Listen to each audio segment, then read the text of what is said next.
Human होने की क्या कोई अब भी मोरल डेफिनेशन है जिससे हम ये कह सके कि हम अब भी इंसान हैं? ये काफी बड़ा सवाल है। हजारों सालों से हमने अपने आप को इवॉल्व किया, बदन ढकना सीखा, खाना जुटाना सीखा और सरवाइव करना सीखा। हमने अपने तौर तरीके भले ही बदल लिए हों, मगर हमारे एक्शंस में अब भी एक सोफिस्टिकेशन दिखती है।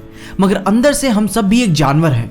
डार्विन ने ही कहा था कि धरती पे बाकी सारे जानवरों में से इंसान भी बस एक जानवर ही है और हम सबको बस एक लम्हा चाहिए कि हम सब अपना असली चेहरा दिखा सकें। और मलयालम सिनेमा की 2019 की जल्लीकट्टू मूवी इन्हीं सारी बातों पे बहुत ही ज्यादा डीप कहती है। अब इस मूवी में हमें ये देखने को मिलता है कि ये मूवी मैस्कुलिनिटी को ब्रेक डाउन करती है, उसे परफॉर्म करती है, वो भी एक ड्रामेटिक टर्न के साथ। और ये कोई ऐसा हीरो सेंट्रिक मूवी नहीं है जो सिनेमा ज्यादातर हाइपर मैस्कुलिनिटी के बारे में दिखाता है।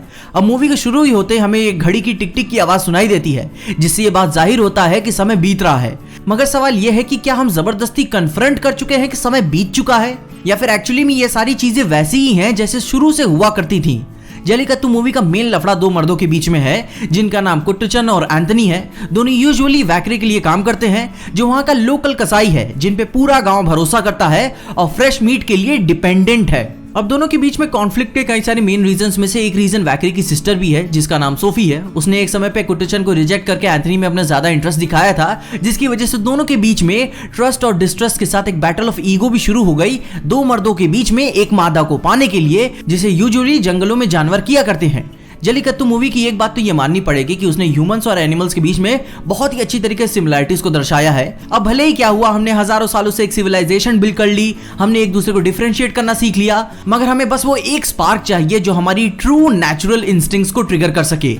अब इसको अच्छे से समझने के लिए इसका बहुत ही अच्छा एग्जांपल 1990 की movie Lord of the flies है, जो उसके सेम नाम से इसी के नोवेल पे आधारित है। जहां होता क्या है कि एक बच्चों का ग्रुप एक आइसोलेटेड आइलैंड पे फंस जाता है। अब वहां धीरे धीरे होता क्या है कि बच्चे अभी भी लर्निंग स्टेज में होने के कारण अपनी धीरे धीरे सिविलाइजेशनल इन्फ्लुएंस को भूलने लगते हैं और बैक इन द टाइम जैसी हमारी ओरिजिनल अर्ली ह्यूमंस वाली सोसाइटीज हुआ करती थी वैसे ट्रेड्स दिखाना शुरू करने लगते हैं। अब जल्लीकट्टू मूवी हमारी बुनियादी एक्साइटमेंट को बरकरार रखती है जब हम मूवी में वायलेंस को विटनेस करते हैं, हमारे स्ट्रगल ऑफ सर्वाइवल को फील करते हैं, जबकि हम सब ये सारी बातें जानते हैं कि हमारी मॉडर्न सिविलाइजेशन हमें इन सब चीजों से बच के रहने के लिए सिखाती है। हालांकि हम सब लगातार ये सब भी डिफाइन करने में लगे हुए हैं कि हमें इंसान क्या बनाता है, अच्छा खाना, पहनना, कला, संगीत, भाषा, और हम लगातार अपने ओरिजिनल प्रीमियल अर्जेस को एक डिस्गाइज के जरिए दबा रहे हैं, जाने दे रहे हैं, याद ही नहीं कर रहे हैं। और ये बात कोई जरूरी नहीं है कि हमारे ओरिजिनल नेचुरल प्रीमियल इंस्टिंक्ट्स हमेशा बुरे ही होते हैं। हम लोगों की मदद करने में हिचकिचा जाते हैं, कोई बात एक्सप्रेस करने में ठहर जाते हैं,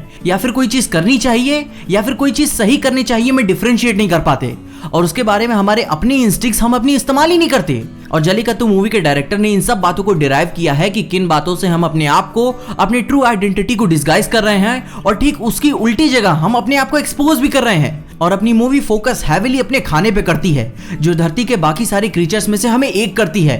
हम कोई एलियन नहीं है, हमें भी जीना है, हमें भी बाकी जानवरों की तरह खाना चाहिए, समय समय पर प्लेजर चाहिए। अब अगर हम किसी और की नहीं बल्कि मूवी की ही क्रियाकलापों को देखें तो हमारे और जानवरों के बीच में हमें काफी सारी सिमिलरिटीज देखने को मिलती हैं इस मूवी के अंदर। हम भी काटते हैं, चाटते हैं, पकड़ते हैं, टेस्ट करते हैं, स्टफ करते हैं, और ये सारी चीजें कुछ अलग क्वालिटीज नहीं है। अब हाँ, जहां बात रही प्लेजर की, तो ये एक फंडामेंटली बायोलॉजिकल चीज है।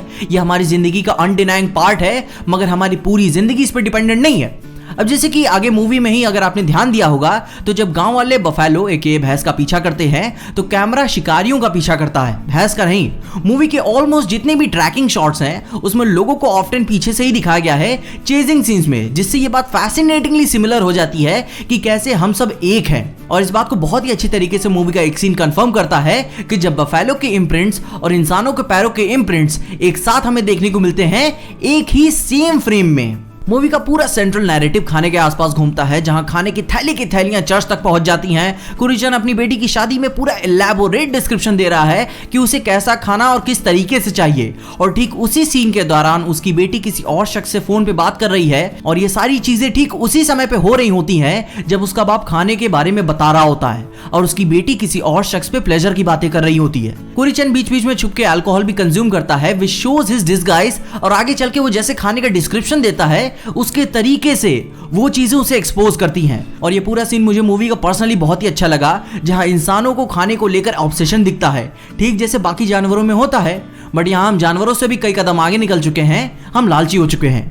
मूवी के ऑटमोस्ट एंडिंग के दौरान हमें पूरी मूवी का नैरेटिव एक साथ देखने को मिलता है, जहां पूरा सीन जूम आउट हो रहा होता है और हमें अपने पूरे इन्फेमस इमोशंस को देखने को मिलता है। हम पूरी मानव जाति की प्रजाति को अपना असली चेहरा दिखाते हुए एक पन्ने पे देख रहे हैं। इस सीन की खूबसूरती पूरी मानव प्रजाति को प्राकृतिक अनियमितता से संवेदनशील दिखाती है, ठीक जैसे जंगलों में बाकी सारी प्रजातियां एक दूसरे की वजह से वल्नरेबल हैं। मूवी में एंथनी चाहता ही नहीं था कि कुत्तचन बफेलो को कैप्चर करे, और ये बात उसके दिमाग में घर कर चुकी थी कि अगर वो उस बफेलो को पकड़ लेता है तो वो कुत्तचन से ज्यादा अल्फा कहलाएगा। और ठीक यहाँ जब कुत्तचन की बात आती है तो उसे भी कुछ अपना पुराना हिसाब क्लियर करना था एंथनी से, जिसकी वजह से वो दोबारा इस गाँव में आया। वो भागे हुए भैंस के लिए नहीं आया था, उसके मोटिव्स कुछ और ही पर्सनल थे। जब एंथनी मूवी में जैसे कहता ही है कि उसने बफेलो को ट्रैप कर लिया है, तो वो यहाँ भी नहीं रुका, वो खुद उसे मारना चाहता था ताकि वो ये प्रूव कर सके कि असली विजेता कौन है। अब जैसे भी बहाने से एंथनी रस्सी लेके खुद नीचे जाता है और वैकरी के साथ बाकी लोगों को भैंस को ऊपर खींचने के लिए कहता है, तो उसी पूरी सिनेरियो के दौरान जब एंथनी रस्सी लेने सोफी के घर जाता है तो वो उसे फोर्सफुली किस करने की कोशिश करता है। और उसी सीन के दौरान हमें एनिमलिस्टिक आवाजें भी सुनाई देती हैं जो एंथनी निकाल रहा है। वो अपने सक्सेस पाने के इतने करीब होने की वजह से अपनी सभ्यता को भूल चुका है, लोगों पे अपनी सुप्रीमेसी दिखाना चाहता है, अपनी मादा के ऊपर अपनी सुप्रीमेसी दिखाना चाहता है। यहाँ तक कि शुरू में सोफी भी रेजिस्ट करती है, मगर उसके बाद भी वही खुद बोलती है कि उसे भी बस बेस्ट पीसेस ही चाहिए, जिससे ये बात भी जाहिर होती है कि उसने भी यह बात एक्नॉलेज कर ली है कि एंथोनी ही उसके लिए एक अल्फा मेल है। शेक्सपियर के ओथेलो में ही विलन लैगो सेक्सुअल इंटरकोर्स को ऐसे डिस्क्राइब करता है कि मेकिंग बीस्ट विथ 2 बैक्स। अब human idea of love, romance और पैशन का ऐसा डिस्क्रिप्शन लिटरली प्यार की धज्जियां उड़ा देता है। वैसे भी लोगों का अपना अपना देखने का नजरिया होता है। अब जब मूवी के आगे ही सीन में जब एंथनी और कुत्तचन लड़ते हैं एक इंटेंस फाइट में, तो दोनों मर्द अपनी मैस्कुलिनिटी को दर्शाने के लिए जानवरों की तरह लड़ते हैं, उनकी तरह आवाजें निकालते हैं, मारते हैं, काटते हैं, इंसानों से कंप्लीट बीस्ट बन जाते हैं। मूवी का क्लाइमैक्स में जहां सारे शिकारी एक पिरामिड का रूप लेने लगते हैं, पागलों की तरह एक दूसरे के ऊपर चढ़ते हैं, मारते हैं, काटते हैं, वो कंप्लीटली अपनी सैवेजनेस में सब भूल चुके हैं कि वो एक्चुअली में पीछा किस चीज का कर रहे थे। मूवी की एंडिंग एक डाउटफुलनेस और अनसर्टेन नेचर पे होती है। मूवी अपनी एंडिंग को पूरी तरीके से स्पष्ट तो नहीं करती, मगर मे बी ये भी हो सकता है कि मूवी यही चाहती ही थी। एक्चुअली में उस बफेलो को कोई पकड़ नहीं पाया, उसने खुद ही सरेंडर कर दिया। या फिर ये भी हो सकता है कि वो वहां से एस्केप कर गया हो और अपने उस बीमार बुढ़े शख्स के पास पहुंच गया हो। या फिर ये भी हो सकता है कि एंथोनी वो सांड बन गया जिसे बाकी शिकारी चीर फाड़ रहे हैं। वे अब अपने इंस्टिंक्ट्स में इतने अंधे हो चुके हैं कि वे अब इंसानों और जानवरों तक में फर्क नहीं कर पा रहे हैं, या फिर करना ही नहीं चाहते। और इस बात का हिंट हमें मूवी के दौरान ही एक सीन में देखने को मिलता है, जहां कुत्तचन अपने ही शख्स को ये बात कह रहा है कि दुनिया में सबसे टेस्टीएस्ट मीट इंसानों का होता है, जिससे सुनकर रूह तो काफी जाती है। मूवी अपने आप को एंड करते करते हमें एक और दौर में ले जाती है, जहां कुछ अर्ली ह्यूमंस यानी जंगली आदिवासी लोग फिर से खाने के पीछे जो उनके सामने है, जो उनके हाथ में है, मगर फिर भी उसके लिए अपने और अपनों को भूल जा रहे हैं। मे भी हो सकता है कि उसे किसी और जानवर ने मारा हो या फिर उन्होंने ही मारा हो, मगर ये सारी लड़ाई किस लिए? अपने आप को सुप्रीम साबित करने के लिए कि मैं इस जानवर से या फिर इस शख्स से अल्फा हूं। जो अपने नेचुरल एनिमल्स अपनी मैस्कुलिनिटी की परिभाषा जाहिर करते हैं, किसी को पाने के लिए, किसी चीज को लेने के लिए, वो तरीका हम भी अपनाएं क्योंकि हम बस एक जानवर हैं। अब हाँ, वो बस कभी वैसा सिनेरियो नहीं मिला जहां हमें अपने आप को ऐसे प्रूव करना पड़े। खैर फिलहाल मूवी का साउंड डिजाइन बहुत ही कमाल का है, अपनी कहानी के साथ यूनिक है। शुरू में थोड़ा सा अटपटा सा फील होता है कि ऐसा साउंडस्केप क्यों, मगर एंडिंग आने से पहले ही आपको ये बात समझ में आ जाती है कि ये हमें दिखाना क्या चाहता है। इंसानी समाज के बीच में रह के भी ये मूवी इमर्सिव डर का एनवायरनमेंट क्रिएट करती है, जहां ऑडियंस एंडिंग देखने के लिए मजबूर हो जाती है कि इन सारी पंचायत का आखिर में मतलब क्या है।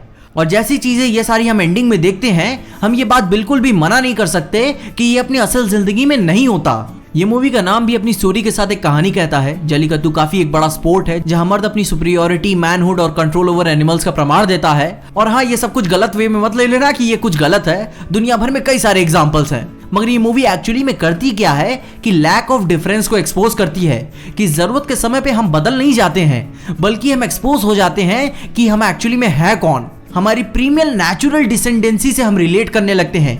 अब देखो, मैं यहाँ कोई रियल लाइफ एग्जांपल्स नहीं लेने वाला, तुम खुद ही समझदार हो। दुनिया भर में विरोध होते हैं, लोग अपनी बात को ज्यादा लोगों के साथ इफेक्टिवली रखने की कोशिश करते हैं, मगर उन सब के बीच में बस कुछ लोगों की वजह से उन सबको कलेक्टिवली कॉन्सिक्वेंसेस झेलने पड़ते हैं। लोगों को पता नहीं क्यों ये भूल जाते हैं कि हम एक ऐसी सिविलाइजेशन में रह रहे हैं जहां school, colleges, offices, malls, restaurant, theatres, cell phone towers हमारे लिए ही हैं। नुकसान हमारा ही है। ये सारी चीजें पास्ट, प्रेजेंट, फ्यूचर हम ही से कनेक्टेड है, वो भी अभी, और चांस भी हमारे पास। मगर क्या करें, कभी कभी ये जो सैवेजनेस का टेस्ट लोगों को इतना पसंद आने लगता है कि वो भूल जाते हैं कि वो एक चीज है क्या जो हमें इंसानों और जानवरों से अलग करती है। खैर, इन सब बातों में अब मैं और ज्यादा डीप में नहीं जाऊंगा, लफड़ा है। आपका क्या कहना है? आपको ये कहानी बहुत ज्यादा डीप लगी कि डम? क्योंकि मेरे हिसाब से मेरे को जो कहना था मैंने कह दिया। अपने ओपिनियंस और राय मुझे कमेंट्स में जरूर बताइएगा। इसके अलावा अगर आपको इस वीडियो में देखे कुछ भी अच्छा लगा, खुशी या मजा आया तो लाइक मार दो इस वीडियो को। इस चैनल पे कहीं से भी नए आ गए हो तो सब्सक्राइब तो मार ही देना इस चैनल को। और अगर आपको वीडियो ज्यादा ही अच्छी लग गई तो अपने दोस्तों शेयर कर देना। मेरे इंस्टाग्राम और ट्विटर हैंडल्स आपको नीचे डिस्क्रिप्शन में मिल जाएंगे। और देखते रहिए पीजे एक्सप्लेन। ये किस तरह के समाज में जी रहे हैं हम? मुझे लगता है कि लालच तो एक बात है, लेकिन लालची होने के साथ साथ हम अपनी इंसानियत भी पूरी तरह से खो रहे हैं। हम इंसान से शैतान बन रहे हैं। हमें इस बात से कोई फर्क नहीं पड़ रहा कि दूसरे लोगों के साथ क्या हो रहा है।